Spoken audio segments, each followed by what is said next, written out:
Jadi hari Ahad hari tu aku dengan wife decide nak ke Shah Alam untuk ke Pekansari lah. So kalau korang tengok ni ada macam-macam lah yang ada di pekan hari Ahad ni. Okay, bukan setakat makanan, minuman, segala perkhidmatan macam insurans pun ada jual.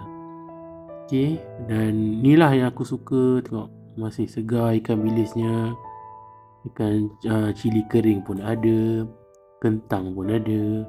Okay, dan juga bahagian buah-buahan juga yang menarik perhatian lah. Dan aku dengan wife decide untuk sarapan di sana.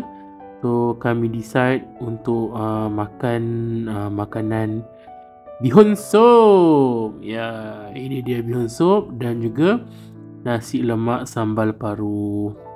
Dan dapat jugalah layan air jagung sebelum kita decide untuk pulang.